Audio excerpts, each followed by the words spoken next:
Bismillahirrahmanirrahim. Assalamualaikum warahmatullahi wabarakatuh. Apa kabar? Ibu berharap kalian dalam keadaan sehat dan tetap bersemangat dalam mengikuti pembelajaran kali ini. Sebelumnya, marilah kita berdoa sesuai dengan agama kita masing-masing. Semoga pembelajaran kali ini bernilai ibadah di sisi Tuhan yang Maha Esa. Amin, amin, ya Rabbal Alamin. Kali ini kita masuk pembelajaran tema kelima dengan judul Wirausaha, subtema 1, kerja keras berbuah kesuksesan dan pembelajaran ketiga. Muatan pelajaran IPA menjelaskan sifat-sifat magnet secara tepat, menyajikan laporan hasil percobaan tentang sifat-sifat magnet secara benar. Muatan pelajaran bahasa Indonesia mengidentifikasi komponen, tujuan, dan manfaat teks formulir dalam kehidupan sehari-hari secara benar, menyajikan hasil pengamatan tentang komponen, tujuan, dan manfaat teks formulir dalam kehidupan sehari-hari secara rinci. Di arena pameran negara-negara ASEAN, terdapat beberapa usaha kecil yang menjual cenderamata. Salah satunya adalah cenderamata dari bahan magnet.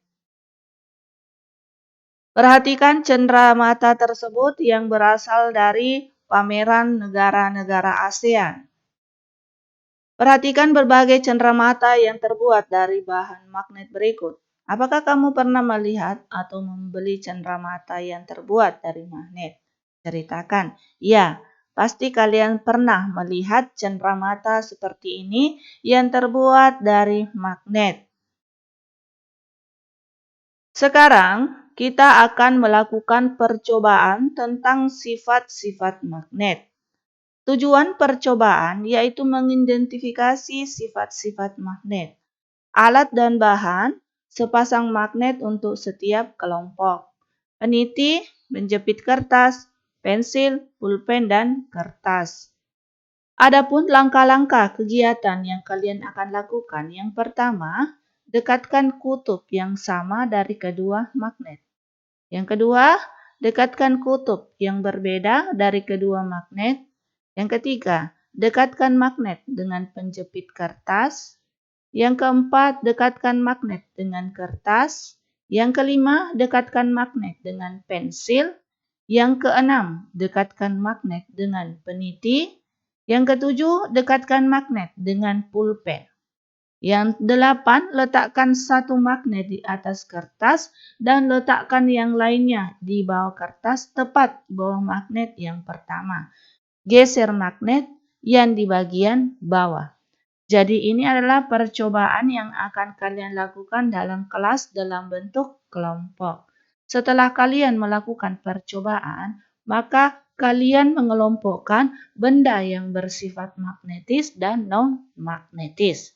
Yang pertama, coba kamu siapkan sebuah magnet batang, peniti, penjepit kertas, pensil, pulpen, dan kertas. Yang kedua, dekatkan magnet batang pada tiap-tiap benda satu persatu. Yang ketiga, amati apa yang terjadi pada benda ketika didekatkan dengan magnet. Yang keempat, catatlah hasil pengamatan dalam tabel seperti berikut. Perhatikan tabelnya, ini tabel yang kalian buat setelah kalian mempraktekkan magnet dengan kelompok. Pertama, benda peniti. Apakah tertarik magnet? Tidak tertarik magnet, kalian checklist di sini. Yang kedua, penjepit kertas. Yang ketiga, pensil. Dan yang keempat, pulpen. Tugas ini kalian kerjakan secara berkelompok kecil di dalam kelas. Setelah kalian melakukan percobaan tentang sifat-sifat magnet, maka tuliskan di sini tujuan, alat dan bahan, langkah-langkah, hasil percobaan, dan kesimpulan. Sekarang kita akan membahas tentang sifat-sifat magnet. Perhatikan sifat-sifat magnet yang pertama, Magnet memiliki kekuatan gaya tarik terhadap benda tertentu. Benda yang dapat ditarik oleh magnet biasanya terbuat dari bahan besi, baja, nikel, dan kobolat. Apabila suatu benda mengandung salah satu unsur tersebut, benda tersebut dapat ditarik oleh magnet. Benda-benda yang dapat ditarik oleh magnet disebut benda magnetis. Sementara benda-benda yang tidak dapat ditarik oleh magnet disebut benda non-magnetis. Benda yang terbuat dari bahan plastik, kertas, karet, dan kayu termasuk benda non-magnetis. Selanjutnya, 2. Gaya magnet dapat menembus penghalang. Gaya magnet mampu menembus penghalang apalagi gaya tarik magnet masih berpengaruh.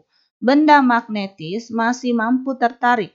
Besarnya daya tembus gaya magnet dipengaruhi oleh beberapa faktor antara lain jenis penghalang, tebal tipisnya penghalang, dan kekuatan magnet.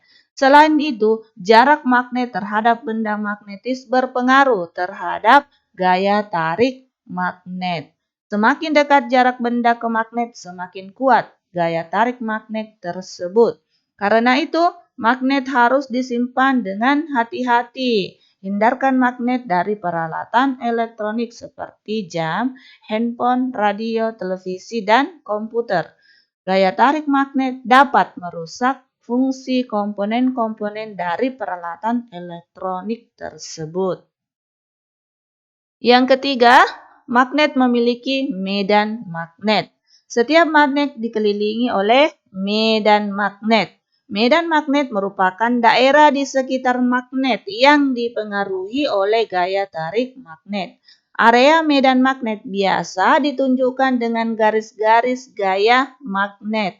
Garis-garis gaya magnet tersebut saling bertemu di ujung kedua magnet seperti gambar yang Ibu tampilkan.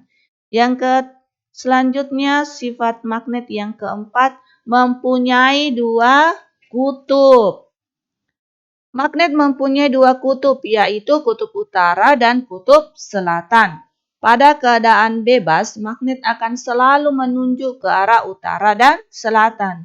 Ujung magnet yang menunjuk ke arah utara dinamakan kutub utara. Biasanya diberi warna merah atau huruf N, North. Sementara itu, ujung magnet yang menunjuk ke arah selatan dinamakan kutub selatan. Biasanya diberi warna biru atau huruf S, simbolnya South. Selanjutnya yang kelima, gaya tarik magnet. Kutub-kutub magnet mempunyai sifat yang istimewa. Saat kutub yang sama dari dua buah magnet saling didekatkan, keduanya akan tolak-menolak seperti gambar yang Ibu tampilkan. Sebaliknya, jika kutub yang berbeda dari dua buah magnet didekatkan, akan tarik-menarik. Nah, demikianlah sifat-sifat magnet yang Ibu jelaskan. Selanjutnya, tahukah kamu bahwa di negara arena pameran negara-negara ASEAN dibuka kesempatan untuk bergabung dengan klub sahabat pena antar negara. Untuk menjadi anggota, kamu harus mengisi formulir pendaftaran. Edo sangat tertarik untuk melakukan koresponden dengan teman-teman dari berbagai negara di ASEAN. Untuk itu, Edo ingin bergabung dengan klub sahabat pena siswa ASEAN.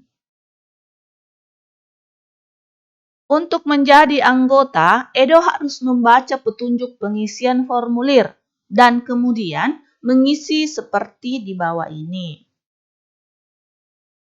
Adapun petunjuk pengisian formulir klub sahabat pena ASEAN yang harus dilakukan Edo, yang pertama adalah isilah formulir menggunakan nama lengkap. Yang kedua, isilah formulir menggunakan huruf besar. Yang ketiga, tulislah alamat rumah secara lengkap dengan mencantumkan kode pos. Yang keempat, tulislah alamat sekolah secara lengkap dengan menggunakan kode pos. Yang kelima, tulislah tujuan mengikuti klub. Dan yang keenam, tanda tangan disertai dengan nama lengkap.